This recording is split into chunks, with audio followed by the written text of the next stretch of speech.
Bonjour, je m'appelle Nathalie Yamb. Cela fait quelque temps que je n'ai pas fait d'émission car je suis un peu souffrante. Mais même si, comme vous pouvez l'entendre, mes voies respiratoires sont encore affectées, je crois qu'il est important que je partage quelques réflexions avec vous aujourd'hui. Le week-end dernier ont eu lieu deux événements en Afrique de l'Ouest dont le contraste ne pouvait pas être plus criard. D'une part, le premier sommet des chefs d'État de l'Alliance des États du Sahel, qui s'est tenu à Niamey le 6 juillet et lors duquel le traité de création de la Confédération AES a été signé. Et d'autre part, le 65e sommet de la CEDEAO à Abuja, qui ressemblait encore plus que d'habitude à une cérémonie funéraire d'une institution en fin de parcours. Alors, pourquoi la Confédération ? Qu'est-ce qui va changer pour les États comme pour les citoyens? Quelles vont être les interactions avec la CEDEAO et avec le reste du monde? Je vais m'atteler à répondre à ces questions dans cette chronique pour Afrique Résurrection. On y va!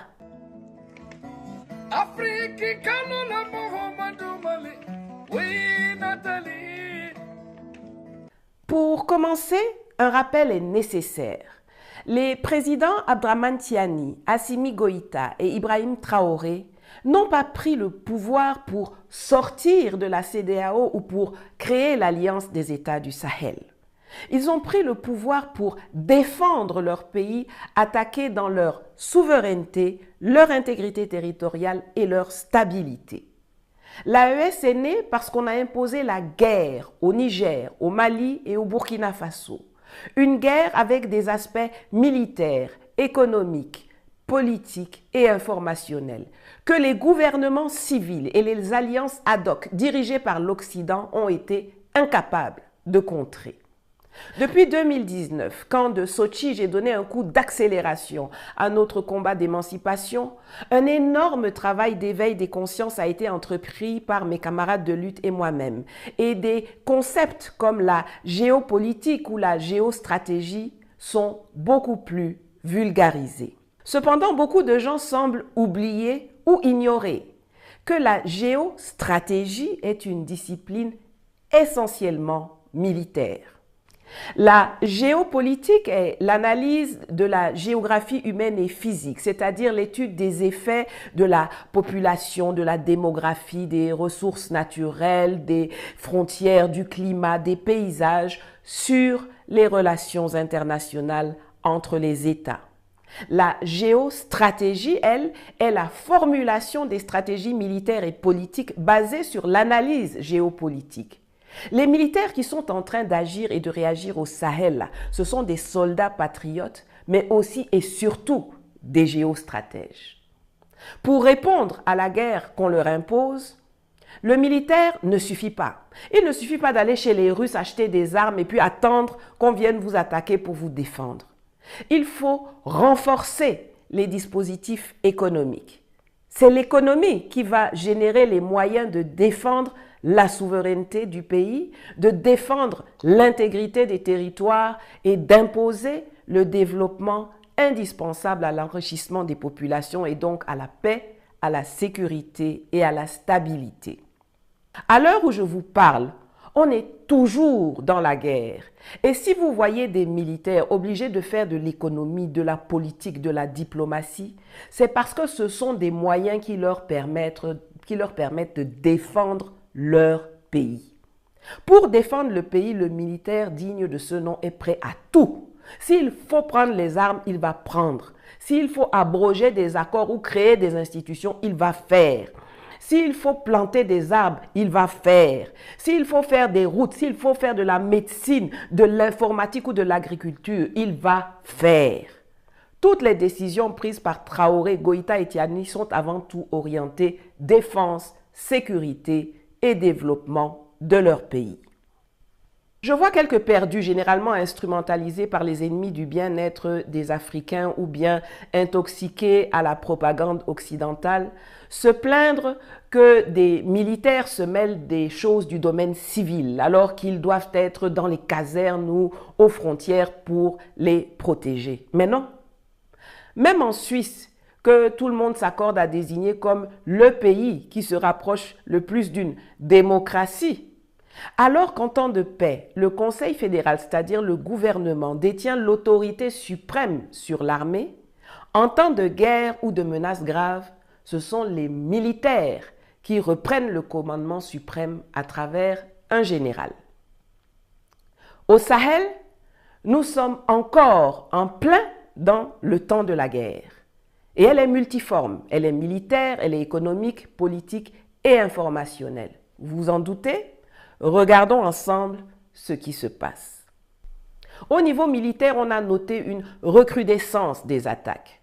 Un attentat terroriste a même été perpétré par un mouvement rebelle dénommé Front patriotique pour la libération, qui a fait sauter une partie du pipeline Niger-Bénin pour exiger, tenez-vous bien, que la Chine annule son avance de 400 millions de dollars à l'État du Niger et accessoirement aussi pour réclamer la libération de Mohamed Bazoum, dont le procès pour haute trahison, complot visant à compromettre la sûreté de l'État et apologie du terrorisme va débuter dans les prochains mois.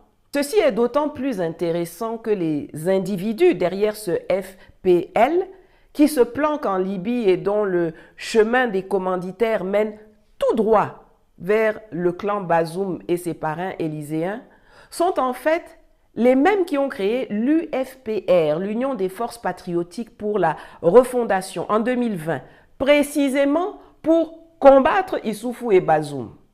La situation politique, l'installation de Bazoum au pouvoir, tout le monde le sait. C'était un coup de force de Issoufou. Bazoum n'a aucun pouvoir, tout le monde le sait. Il ne décide de rien. C'est un exécutant, il est juste toujours ministre de l'Intérieur. Qui ne sait pas? C'est toujours Issoufou qui décide. Nous voulons un président qui se préoccupe de la situation de ses concitoyens, qui œuvrera pour la sécurité et non un président mafieux, parce que nous connaissons les accointances qu'ils ont avec les narcotrafiquants. Un président incapable, sous ordre, non. Il faut que la situation doit changer. Comme quoi, l'argent de la France peut faire changer la direction des combats jusqu'à les inverser même. Ces gens sont tellement peu intelligents qu'ils ont simplement renommé leur page Facebook en 2023 en oubliant d'effacer toutes les diatribes anti-Bazoum et Issoufou qui s'y trouvent. Voilà. Bon, peut-être qu'ils vont le faire après avoir vu cette vidéo, mais ce sera trop tard car j'ai déjà fait des captures de tout. C'est vrai que les États-Unis ont mis l'explosion des pipelines à la mode avec l'attentat impuni contre Nord Stream 2. Mais il convient cependant de noter que les autorités nigériennes ont efficacement fait colmater l'impact dès le lendemain de l'attaque.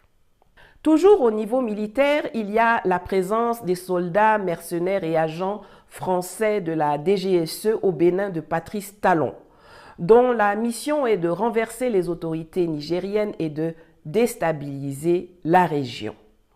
Et la CEDEAO qui s'agite toujours pour trouver les fonds pour faire sortir de l'attente sa fameuse force prétendument conçue pour lutter contre le terrorisme, mais dont la véritable vocation est d'être une force anti-putsch pour protéger les dictateurs civils, comme l'avait si bien dévoilé le frère autoproclamé d'Emmanuel Macron, le Bissau-Guinéen Umaru Sissoco Embalo, lui-même auteur d'un coup d'État qui perdure encore à ce jour.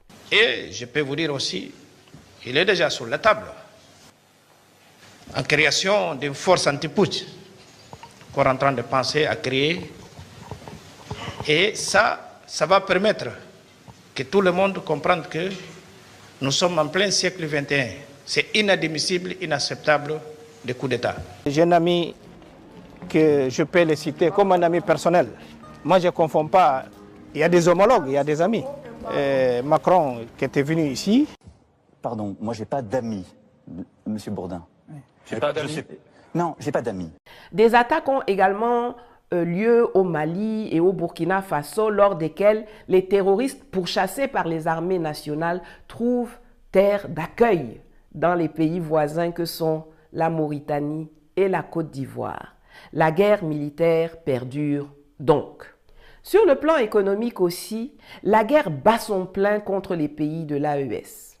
On a encore tous en mémoire les sanctions inhumaines et illégales édictées contre les populations de ces États par la puissance coloniale française à travers l'organisation de la caisse sous-régionaux qu'on appelle CEDEAO.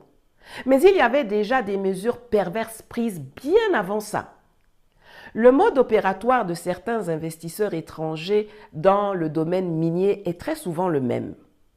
Ils acquièrent des licences qui fixent des dates de paiement ou des dates de mise en exploitation et puis ne bougent plus. Ils ne payent pas ce qu'ils doivent aux dates convenues, comme c'est le cas pour les Turcs Afro-Turcs Inata et Afro-Turcs Tambao au Burkina dans l'or et le manganèse, ou alors comme pour le Canadien Goviex ou le Français Orano dans l'uranium au Niger, ils outrepassent allègrement, avec la complicité des dirigeants locaux d'alors, la date de mise en exploitation. 12 ans quand même sans bouger le petit doigt pour Orano, parce que pour eux, c'est une réserve. On met le pied dessus pour que personne d'autre ne puisse prendre, alors que le Niger compte sur les revenus générés par l'exploitation de gisements comme Imouraren ou Madawela pour se développer. Et ce sont les mêmes kidnappeurs de licences qui vont partout, dans tous les forats, les réunions, les classements, dire que le Niger est le pays le plus pauvre de la planète. Mais c'est eux qui contribuent à la pauvreté. Ça aussi, c'est une forme larvée de la guerre économique menée contre les États du Sahel depuis trop longtemps déjà. Et ce n'est pas tout. En dehors du domaine minier, vous avez d'autres entreprises comme Air France dans l'aérien ou le consortium français Akuo-Sagecom dans le solaire qui sont instrumentalisés par l'État français pour nuire aux intérêts économiques des pays concernés. Il y a coup d'État au Niger, au Mali, au Burkina. Et paf, eux, ils arrêtent de travailler. Alors que le changement à la tête de l'État n'a donné lieu à aucun danger, aucun mort, aucun blessé. Mais comme tout ce que les ancêtres font est bon, les sanctions iniques se retournent toujours contre ceux qui les prennent, que ce soit au Sahel ou en Ukraine. Voilà Air France qui pleure une baisse drastique de son chiffre d'affaires à cause de la non-reprise de ses vols au Sahel. Parce que dans la vie, là, quand tu avales une noix de coco, il faut savoir comment tu vas digérer. Je le dis et je le répète inlassablement. Ce que les Occidentaux et les France-Africains ont commencé là, nous, on va terminer ça chap-chap. Quand je vous dis que la guerre est encore en cours, il y a aussi ce qui se passe dans les coulisses à Bretton Woods, où la France fait un lobbying forcené pour empêcher la reprise de la coopération avec nos pays ou alors en cherchant à rallier ses complices occidentaux dans l'imposition de conditionnalités farfelues. On a entendu dernièrement le ministre des Finances malien rendre public le fait que la Banque mondiale voulait lier le déblocage de 60 millions de dollars à destination du Mali, négocié dans le cadre de la résolution des problèmes énergétiques, au fait que celui-ci ne s'approvisionne pas auprès du Niger, alors que c'est le Niger qui lui fait des prix préférentiels. Mais l'univers financier ne se limite pas au FMI ou à la Banque mondiale. Et le monde multipolaire est vaste pour trouver moult sources de financement qui ne sont pas conditionnées ou présentées comme de l'aide charitable, alors qu'il s'agit de prêts assortis d'intérêts souvent faramineux, remboursés par les contribuables africains jusqu'au dernier sou. Je profite de cette vidéo pour rappeler l'existence de la nouvelle banque de développement, la banque des BRICS, dirigée depuis Shanghai par ma copine Dilma Rousseff, l'ancienne présidente brésilienne. Peut-être que le forum sur la coopération sino-africaine prévu début septembre à Pékin serait une bonne occasion de prendre langue.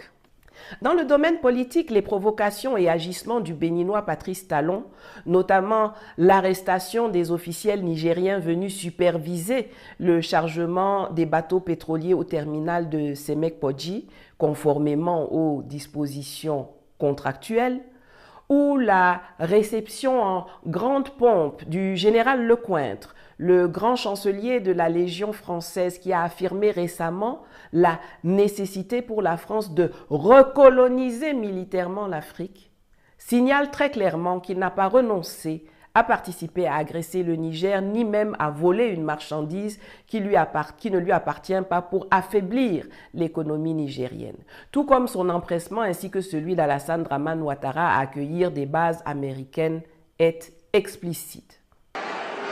Il y a bel et bien à Abidjan un centre des opérations pour déstabiliser notre pays. Personne ne peut le nier et nous vous ferons les preuves dans les jours suivants. Nous vous montrerons des preuves physiques. Vous allez comprendre de quoi nous parlons. Personne ne viendra nous dire qu'au Bénin, il n'y a pas de base française dirigée contre nous. Nous avons les preuves sous la main. 2 bases importantes.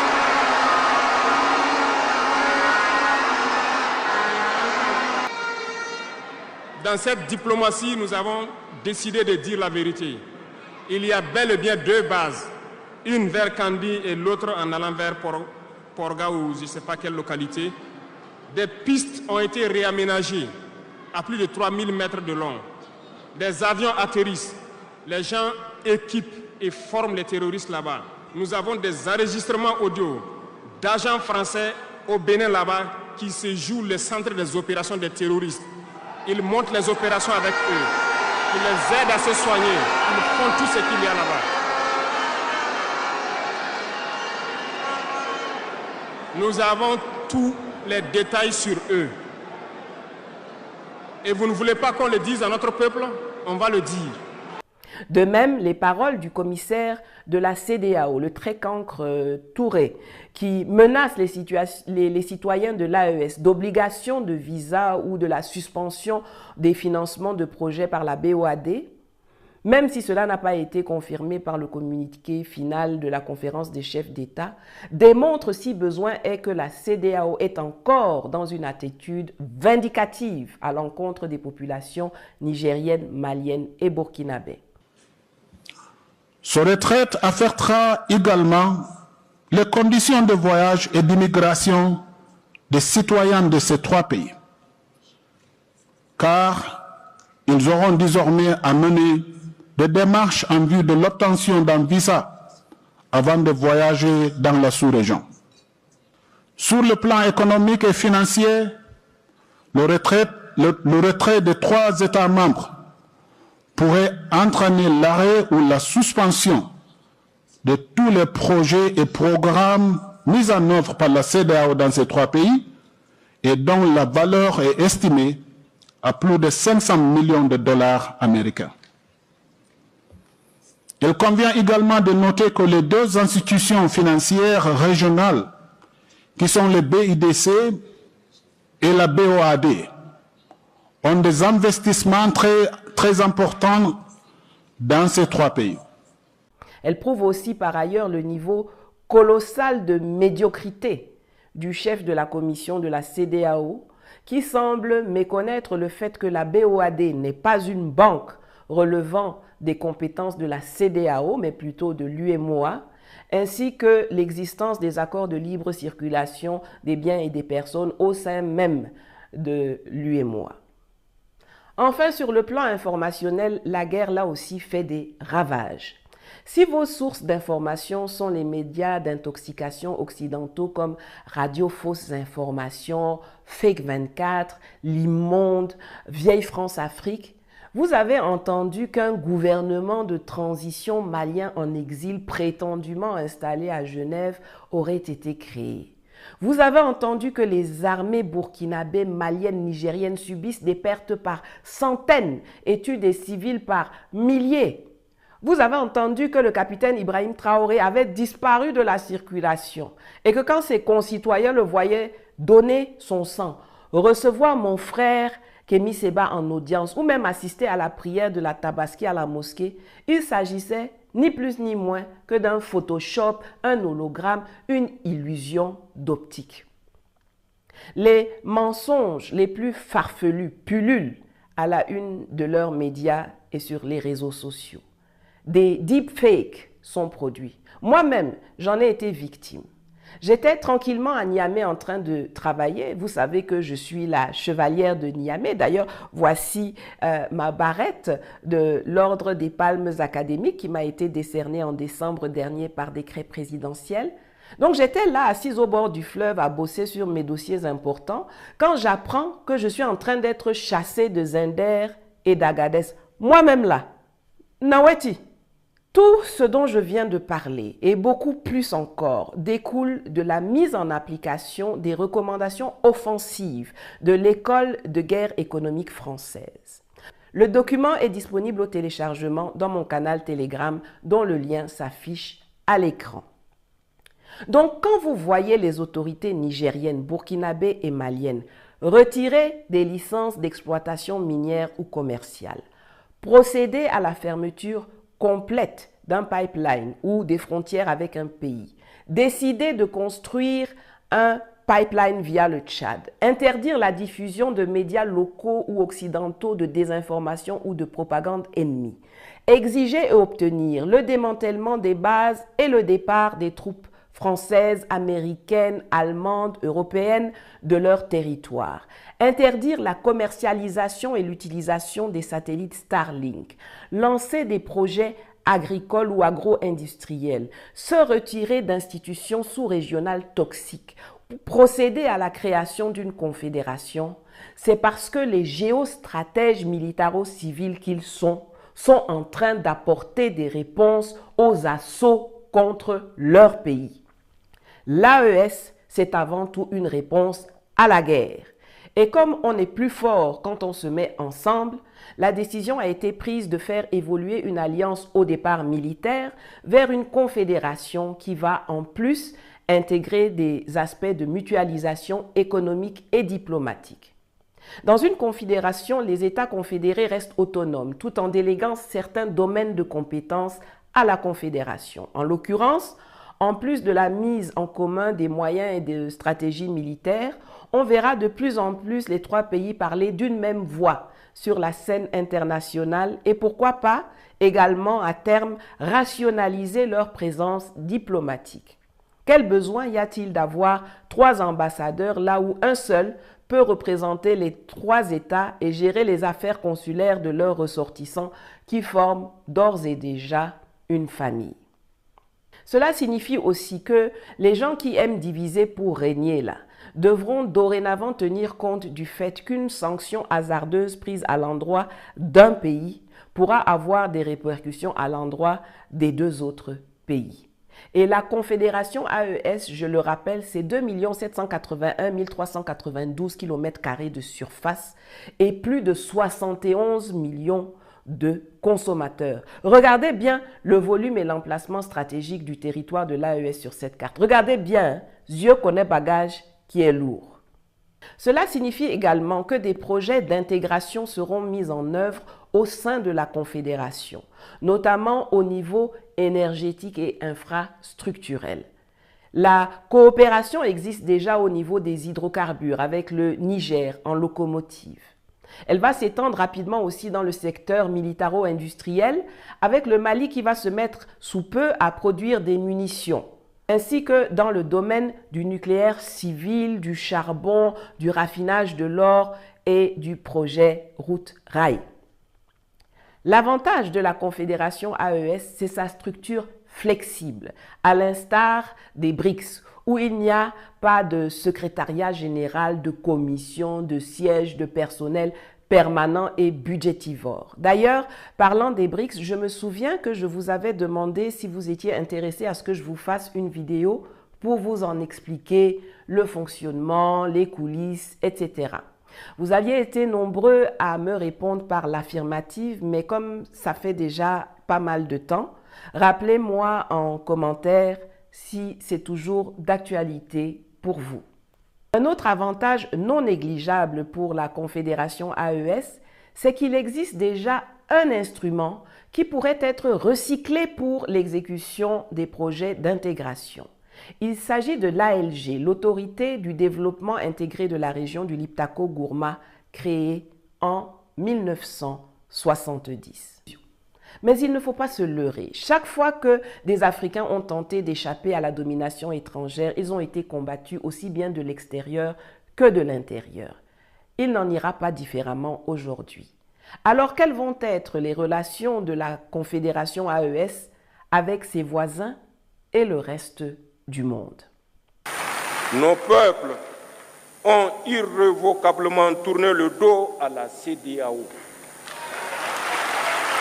Il nous appartient aujourd'hui de faire la Confédération Alliance des États du Sahel, une alternative à tout regroupement régional factice en construisant une communauté souveraine des peuples, une communauté éloignée de la mainmise des puissances étrangères, une communauté de paix, de solidarité, de prospérité basée sur nos valeurs africaines. Avec la CEDEAO, le divorce est consommé, irréversiblement, comme l'ont réaffirmé les dirigeants et les peuples de l'AES le 6 juillet à Niamey. Donc, comme quand un couple divorce, aujourd'hui les discussions qu'il y aura ne peuvent porter de manière illustrative que sur le partage du patrimoine ou la gestion du droit de visite des enfants. Donc, qui doit quoi à qui dans la BIDC, la banque de la CEDEAO, ou bien comment vont se gérer les questions relatives à la circulation des biens et des personnes. La Mauritanie est sortie de la CEDEAO il y a 24 ans et les Mauritaniens ont quand même été dispensés de visas dans 8 pays de la communauté et peuvent prendre des visas à l'arrivée dans les autres. La Mauritanie est sortie de la CEDEAO en 2000 et c'est néanmoins vers ce pays esclavagiste que le nouveau président sénégalais Bassirou Diomaye Faye s'est précipité pour faire sa première visite officielle à l'étranger. Et pourtant, que ce soit avant, pendant et après sa visite, on ne l'a jamais entendu dire à la Mauritanie de revenir dans la CEDEAO. D'ailleurs, en 2017, un accord d'association a été signé entre la Mauritanie et la CEDEAO qui prévoyait la libre circulation des biens entre les parties. Eh bien, jusqu'à ce jour, alors que le Parlement mauritanien l'a ratifié en 2018, les 15 autres parlements de la CEDEAO n'ont pas fini de le ratifier. Donc, ce n'est pas avec le retour impossible du Mali, du Niger et du Burkina Faso qu'on va continuer à nous saouler les oreilles. Je suis d'ailleurs prête à parier que personne ne sera plus reçu si c'est pour venir faire des plaidoyers penchés de retour à la CEDEAO. Si c'est pour causer d'autres choses, vraiment, il n'y a aucun problème. Les échanges entre les populations africaines sont millénaires. Ils n'ont pas attendu la CEDEAO pour exister. Est-ce que c'est parce qu'il y a visa que les oignons ou les bœufs ne vont plus passer les frontières? C'est pour faciliter les flux économiques à travers les frontières prétendument intangibles post-1945 que les militaires putschistes d'alors ont créé la CEDEAO en mai 1975. Mais ce que les géostratèges militaires avaient conçu en 1975 a été systématiquement dévoyé par les civils mis en place par la pseudo-démocratie occidentale imposée aux Africains depuis 1990. Ce réflexe d'agiter la menace d'une obligation de visa s'explique donc par le fait que la CEDEAO d'aujourd'hui a pour mission de répondre aux attentes de gens qui viennent d'ailleurs, mais pas aux attentes des populations africaines. Mais même si des visas doivent être instaurés avec les pays de la CEDEAO, notamment ceux qui ont gros cœur là, mais les gens vont prendre des visas et ce sera réciproque. Aujourd'hui, si je me lève et puis je dis je veux aller en Namibie, je veux aller en Tanzanie, je veux aller en Chine, je veux aller en Éthiopie, au Brésil, en Russie, aux USA, mais je dois prendre un visa. Est-ce que ça m'empêche d'y aller? Je vais au consulat ou à l'ambassade, je prends mon visa et j'avance. Il y a quoi? Avec la CEDEAO, le divorce a eu lieu. On n'est plus dans la même maison, mais on est dans le même quartier. Donc, on peut avoir des relations de bon voisinage. Ça dépend d'elle. Il existe en Afrique de l'Ouest une bonne douzaine d'organisations sous-régionales qui cohabitent sans problème et depuis des lustres avec la CEDEAO. Il n'y a aucune raison que ce soit différent pour l'AES. La raison pour laquelle, depuis des années, je plaidais pour la sortie des États dirigés par des patriotes de cette organisation, c'est que le fait d'y appartenir donne aux syndicats de malfaiteurs qui la dirigent le droit de parler en votre nom et de vous éclipser sur la scène internationale ou de venir vous faire des injonctions complètement hors sol pour des affaires intérieures qui ne la regardent absolument même pas. Depuis l'annonce du retrait immédiat du Mali, du Niger et du Burkina en début d'année, vous avez certainement remarqué que c'est terminé. Plus personne ne passe par Abuja pour leur parler ou bien pour parler d'eux. Chacun est obligé de parler directement avec les États membres de l'AES. J'entends aussi beaucoup de gens dire « Ah oui, mais bientôt le Tchad, bientôt le Togo, bientôt le Sénégal vont rejoindre l'AES. » Bien sûr, cela se comprend par l'enthousiasme que suscite cette première véritable intégration régionale panafricaniste de l'histoire moderne auprès des populations. Mais si vous avez suivi attentivement cette vidéo, vous savez que ce n'est absolument pas à l'ordre du jour. La Confédération AES n'est pas ouverte à d'autres membres pour l'instant. Je répète, l'AES n'est pas demandeuse de nouveaux membres pour l'instant. L'agenda aujourd'hui consiste à gagner la guerre, à consolider l'existant et à réaliser la fédération du Liptako-Gourma avec une seule armée, un seul budget, un seul drapeau, un seul hymne, un seul passeport et une seule monnaie souveraine pour les 3 pays et peuples avant de penser à s'élargir. Je rappelle que les BRICS ont mis 14 ans avant d'accepter de nouveaux membres. Il y a d'autant moins d'urgence que les relations avec les autres États et entités existent déjà et se concluront ou s'intensifieront tout naturellement à travers des discussions et accords bilatéraux et multilatéraux, aussi bien concernant la coopération au sens large, la réalisation de projets communs que la circulation des biens et des personnes. La force de la Confédération AES est qu'elle est la première communauté régionale ouest-africaine qui émane de la volonté des peuples et non des États.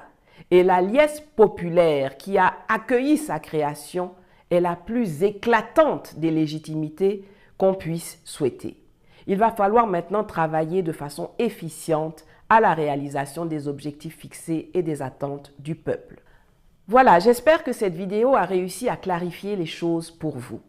Le temps de la guerre n'est pas terminé et il est tout à fait normal et judicieux que le général Tiani, le colonel Goïta et le capitaine Traoré soient aux commandes du Niger, du Mali et du Burkina, et ce pour encore au moins 10 ans.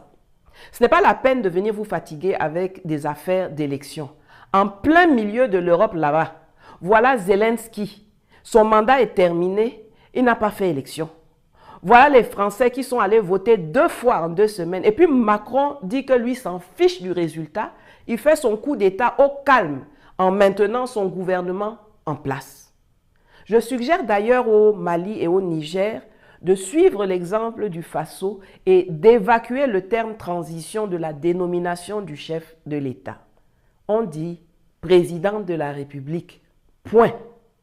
Ce sont des militaires putschistes qui ont été à la base de la création de la CEDEAO il y a 49 ans. Et ce n'est pas un hasard si ce sont des géostratèges militaires qui ont fait naître la Confédération AES le 6 juillet dernier. Et si vous voyez les dirigeants occidentaux s'époumoner pour la tenue d'élections et le retour de la démocratie au Sahel, c'est parce qu'ils ne redoutent rien de plus que des militaires patriotes à la tête de nos États. Ils savent que s'ils ont affaire à des géostratèges en face, surtout à ceux qui n'ont pas été formés au rabais dans leurs écoles de guerre à eux, la réponse sera d'un autre niveau que si ce sont des administrateurs, des avocats, des économistes ou des historiens.